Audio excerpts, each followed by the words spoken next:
If you like the story, you can support the author on Patreon. Link is in the description. Additionally, if you would like to request novels and access my Google Drive where I have 200 plus audiobooks, then you can join my Patreon. Link is also provided in the description. Chapter 1, Prologue.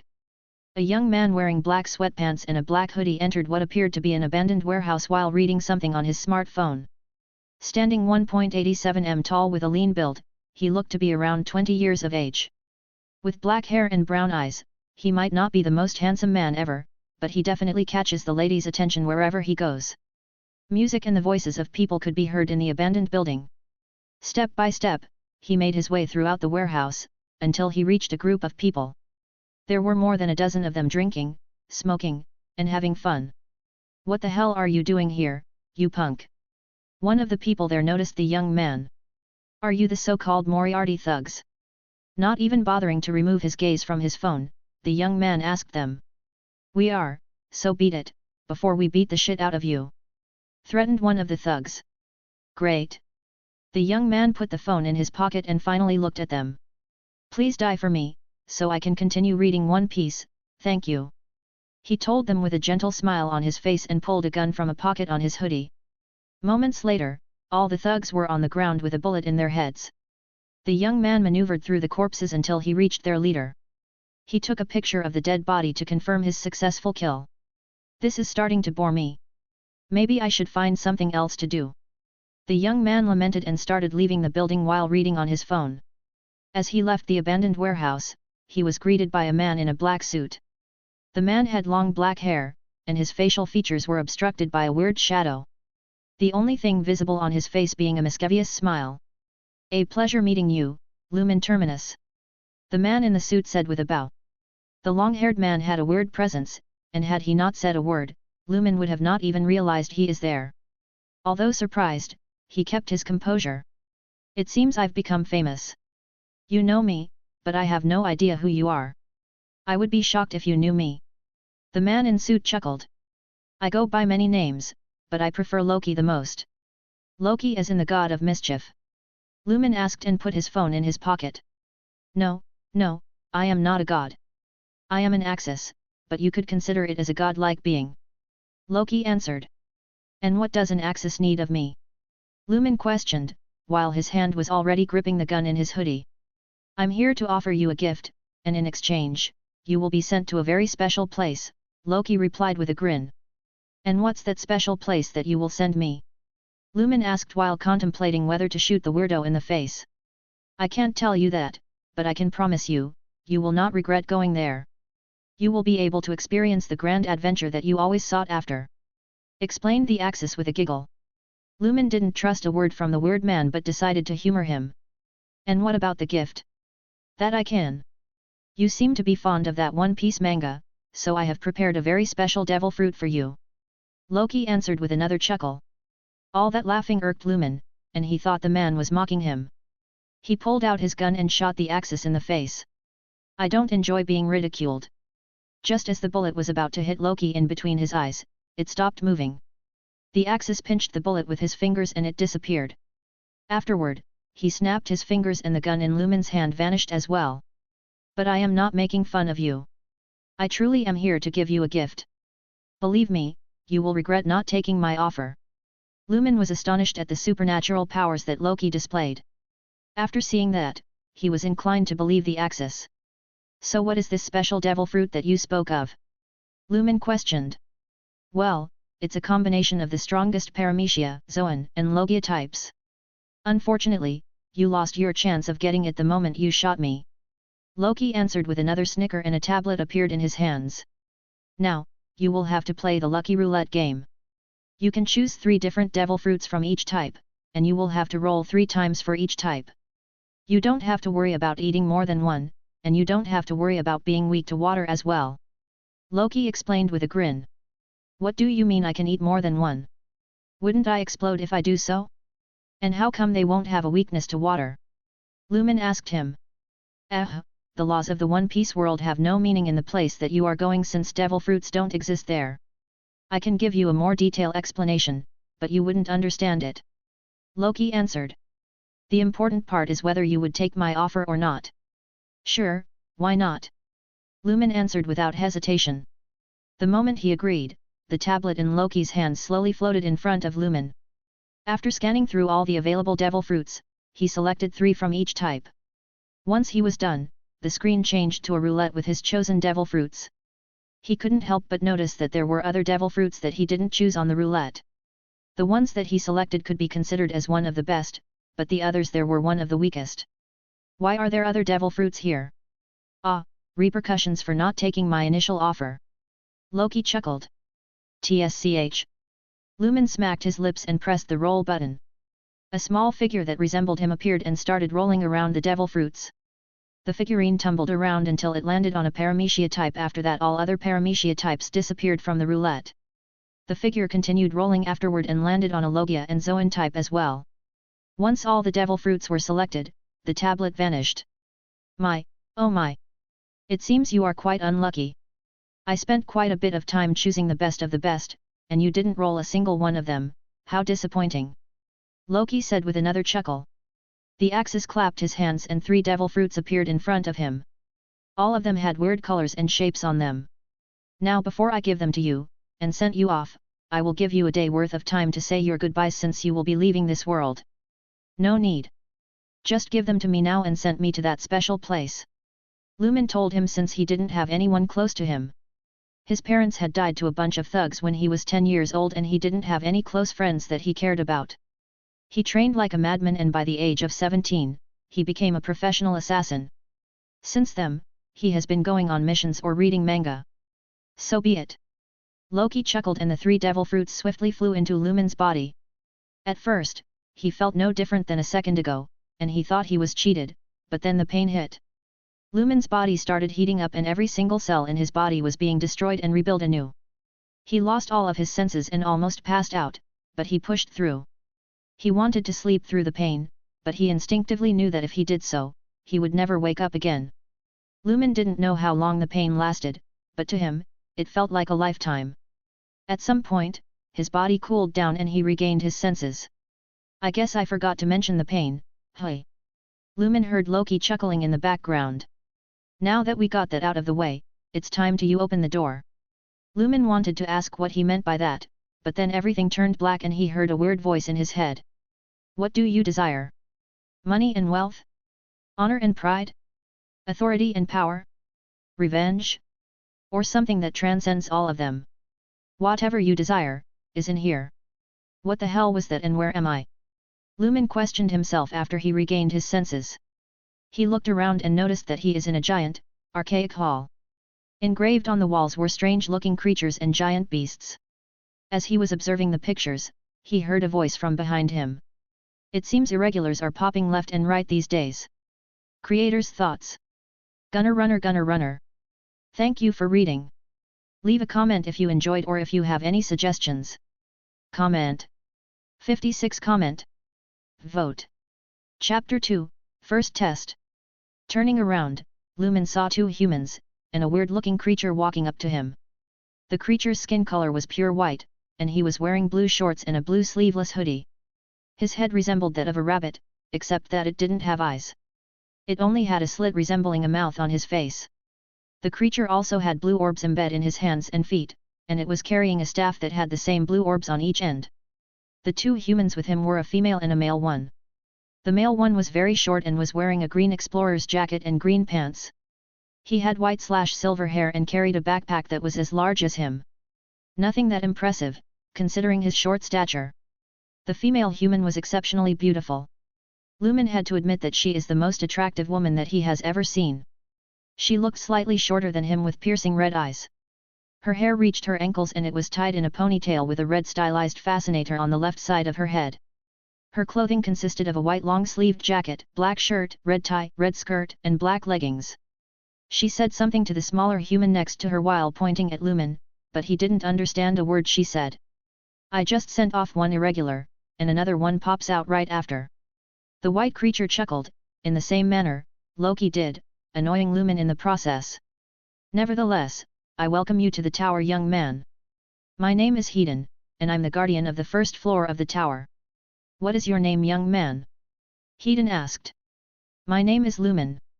He responded to the rabbit-looking creature. So tell me Lumen, why have you come to the tower? Heiden questioned. I came here since I was promised a grand adventure. Lumen said with a grin. A grand adventure? Ha ha ha, that's something I haven't heard in ages. Well, I can guarantee you climbing the tower is an adventure like no other. Before Heiden could say anything else, he was interrupted by the beautiful woman. Again, Lumen had no idea what she said since he couldn't understand her language. Ah, you are correct, princess. I almost forgot for the second time today. Heiden chuckled and a black marble appeared in his hands. He flicked it, and the marble appeared in front of Lumen. This is an E-ranked pocket. It's a device that provides a variety of functions that aid regulars and rankers in the tower. One of those functions is to enable the owner to understand the different languages spoken in the tower by translating them all into Maxi Thian. Hearing the explanation, Lumen took the marble with his hand, and he felt the pocket binding itself to him. After binding to Lumen, the marble simply floated next to him. You could also make it invisible by focusing on it saying invisible mode.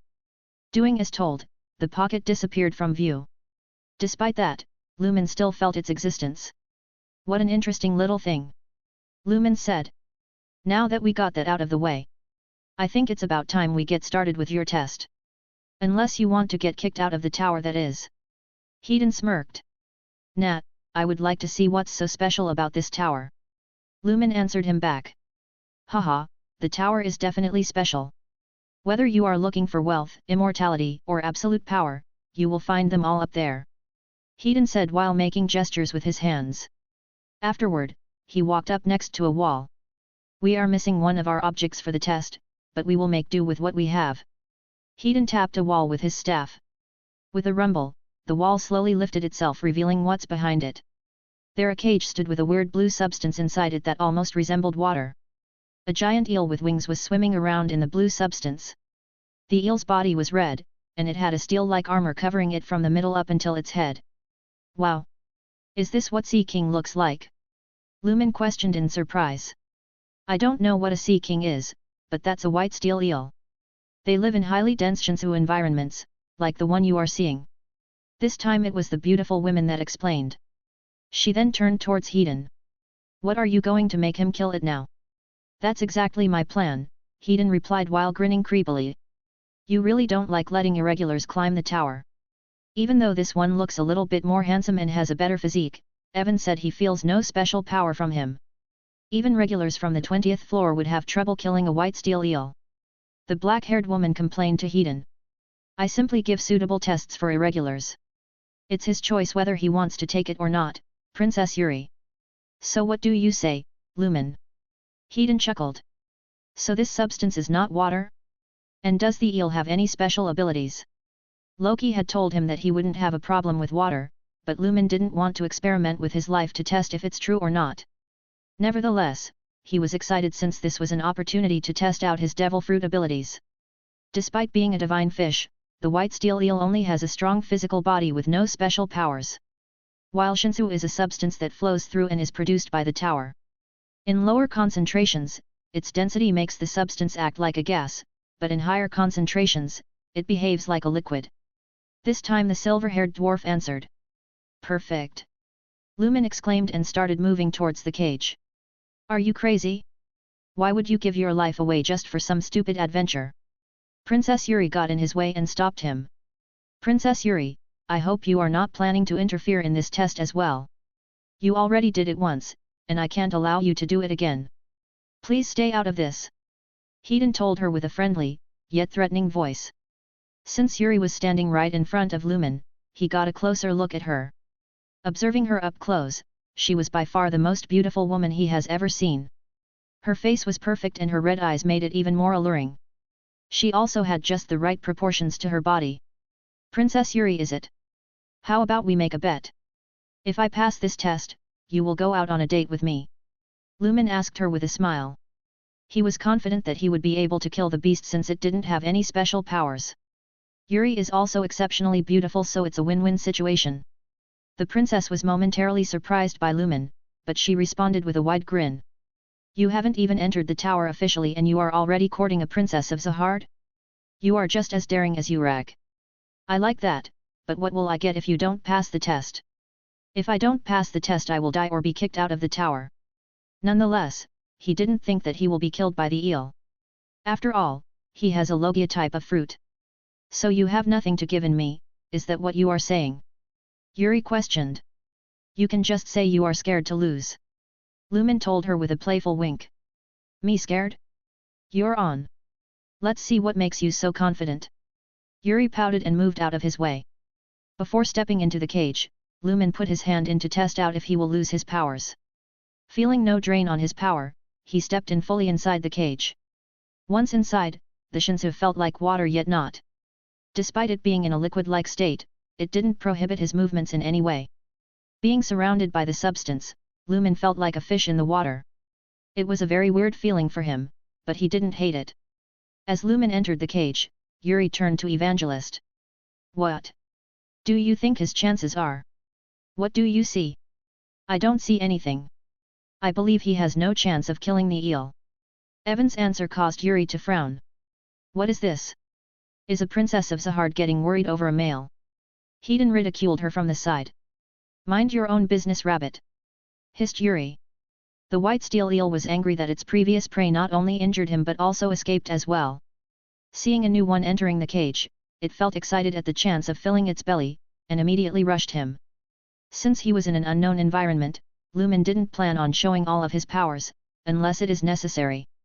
With this in mind, he planned to use only his Logia fruit for the time being. The three Logia types that he had selected for the lucky roulette were, Goro Goro no Mi, Yami Yami no Mi and Pika Pika no Mi. The one that he received was the Pika Pika no Mi, granting him the ability to create, control, and transform into light at will. Seeing the white steel eel rushing at him, Lumen raised his hand in a finger gun hand gesture and gathered light in front of his fingers. Aiming at the eel's head, he fired a light beam at it. Pow! Unfortunately, since it was his first time using his devil fruit power, the beam missed its mark. Rather than hitting its head like intended, the beam hit the eel in its left wing. The beam easily went through the wing like a hot knife through butter. The white steel eel screamed out in pain of nearly having his wing cut off. Evan, didn't you say he has no chance? Princess. Evan, didn't you say you saw no special powers in him? This. What kind of a guide are you, if you can't even see that? Evan felt like crying from Yuri's bullying. He really didn't sense anything special from Lumen and started doubting his abilities as a guide. Hedon was also surprised at seeing the light beam. He felt that there was something wrong with Lumen, but he didn't know exactly what. The only unnatural thing is that he didn't have a fate. Ah, so that's what it was. Even the previous irregular had a fate tied to him, and yet Lumen doesn't. Hedon thought to himself. Since he didn't kill the white steel eel, Lumen didn't give it any chances and prepared a second attack. Pow! He fired off another light beam and this time he didn't miss. The attack landed right on its armored head and drilled a hole. The eel screamed in pain but didn't die. Since it felt threatened by the powers of the human, it increased his speed to the max and rushed at him. Lumen was having fun using his devil fruit power and couldn't wait to test out his other two devil fruits. Unfortunately, now was not the time since he didn't feel comfortable at showing them off here. He brought his hands together and focused even more light in front of his fingers. The white steel eel felt the power that was gathering in the human's hands and tried his best to reach him. Just as it reached him, Lumen smiled said. Boom! This time, the light beam was twice as large as the previous two. The moment the beam touched the eel, it disintegrated its head. The beam continued and hit the wall behind, causing an explosion. Small parts of the wall even crumbled and fell off. What the heck? The three spectators were all surprised at the power of the beam. The walls of the tower are reinforced with Shinsus so they are very hard to destroy. Another monster has appeared. They all agreed on that comment. Lumen, feeling pleased at his powers, turned around towards Yuri with a smirk. Just as he was about to say something, he felt something tugging him and disappeared from his spot. Creator's thoughts. Gunner runner. Thank you for reading. Leave a comment if you enjoyed or if you have a suggestion. Comment. 68 comment. Vote. Chapter 3, Second Floor, 1. Lumen woke up laying on the ground, after blacking out and forcefully being teleported away. He picked himself off the ground and studied his surroundings. Lumen was in a grassy field surrounded by tall yellow grass. The place looked perfect for predators like snakes to thrive in. Just as he was thinking what the next test might be and what kind of creatures would he have to fight, he heard a voice from the sky. Mic test. Mic test. 1, 2, 3. Hello, everyone. All the regulars that made it to the tower, we sincerely welcome all of you to the second floor, Evangel's floor. This floor is also called the floor of tests because here we carry out the final test to see whether you are qualified to go up the tower. I will explain the details to you later. Now, let's begin the first test. The rule for the first test is as follows. There are 400 regulars here, narrow that 400 down to 200. Try every possible means. Once the voice finished the announcement, Lumen heard a dying scream in the background. He thought that the test would be like his previous one, and he would need to kill another beast, but he was wrong. On Earth, Lumen was a professional assassin that took missions from one gang to eliminate other rival ones. His idea was to slowly kill them off one by one until only a single gang remained. Then he would eliminate the last one as well, removing the last evil and acting like a vigilante. But deep down he knew that he was doing it, because he enjoyed it. The first time he picked up a handgun, it felt like the most natural thing in the world. That's why he used his devil fruit in the manner of shooting a gun. It simply felt natural to him. The first time he went hunting for wild animals, he loved it. The thrill Lumen experienced hunting was amazing, but he soon got bored of it. Since hunting animals became boring, he moved on to humans. That was a whole new experience. He had to pick his targets carefully, and he had to make sure that he didn't get caught in the process. In the end, that started becoming dull as well. To escape reality, he began reading manga and various fictions. The abilities of the characters were fascinating to him. He wished for powers like theirs, but that was nothing but a dream. Lumen is a monster and he knew it, but he felt constrained by the world. Then out of nowhere, he got thrust into a world with supernatural powers. Now, here in the tower, Lumen felt his shackles being removed. He could finally release his inner beast. His heart started beating madly, filling his body with excitement. Here in the tower, where he would have to step over others to climb higher, he felt at home. A peaceful smile formed on his face once he realized that he could finally be himself. As Lumen was appreciating the gift that he received, he saw someone rushing at him in the distance. A green-skinned, hulking creature was running in his direction with a pure red spear in hand. Around 20 m away from him, the creature came to a stop and threw the spear in his direction. Lumen's natural reaction was to get out of its way and dodge the attack. No normal human would wait to get impaled by a spear. However, he was no longer a normal human. He steeled himself and didn't move from his spot. After receiving the 3 devil fruits, he instinctively knew how to use them. But just because he knew how to use them, that didn't mean he had the practice to do so. Lumen transformed his body into light, and the red spear pierced through him. He felt absolutely no pain from the spear going through him. His transformed state was that of a pure white being, rather than a yellow one. His features were still the same and his clothes transformed alongside him. Feeling pleased with himself, Lumen decided to thank the creature for helping him test his devil fruit powers. Thank you for your assistance. I will make sure to remember you. He made a handgun gesture with his hand and fired a light beam at the green-skinned creature. The Hulk wannabe was still unable to comprehend how his spear did no damage to the human before his head got pierced by the laser. With a hole going through his head, the creature fell on the ground. Now, let's go and find some regulars to take care of. Lumen said to himself. Before he could pick a direction to go, he heard a noise from the tall grass on his right. Turning his attention in that direction, he noticed a dark brownish creature moving through the grass there. Found my next target. Lumen said out loud and aimed his hand towards the creature there. Please don't kill me. A voice pleaded from the tall grass, catching him by surprise. A small creature no more than a 1.20 m tall walked out from the grass. Its head was just as big as its body with 3 big eyes on it. The dark brownish creature was holding what appeared to be a long, black needle in his hand. Please don't kill me, I could work for you. The test giver said that we have to reduce the number of regulars to 200, but he didn't say that we can't team up to do it. One of the creature's eyes opened up like a mouth when it was speaking. Lumen was surprised hearing the creature speak. He believed that the other regulars would be humans like him, while the guardians of the floors would be weird intelligent creatures. It finally dawned on Lumen that there would be other races partaking the test. So the big green guy I just killed was a regular? He questioned the small creature. Yes. The alien being was momentarily confused by the question, but it responded nonetheless. If the green guy wasn't irregular, then what else could he be? Wonderful. Lumen said with a smile on his face. Thank you for clarifying that for me. Hearing him, the creature thought he had a chance to survive. But then he saw Lumen point his hand in his direction. It immediately took off running, but his short legs couldn't take him far before it fell on the ground with a hole in his head. After taking care of the small creature, Lumen picked a random direction and transformed his body into light. He decided to test out his maximum speed and took off. After traveling for a 100 he had to stop and take a breather. His body was perfectly fine, but his head felt like exploding. Moving at his maximum speed put a huge strain on his mind. The amount of information was too much for his brain to handle. This will take some time before I get used to it. He had just received his devil fruit and hadn't fully adjusted to it. Since going at full speed was a no-go at the moment, he experimented for a moment. After finding a comfortable speed where his brain wouldn't hurt, he felt pleased with himself. It might not be the speed of light, but he believed this would be enough for now.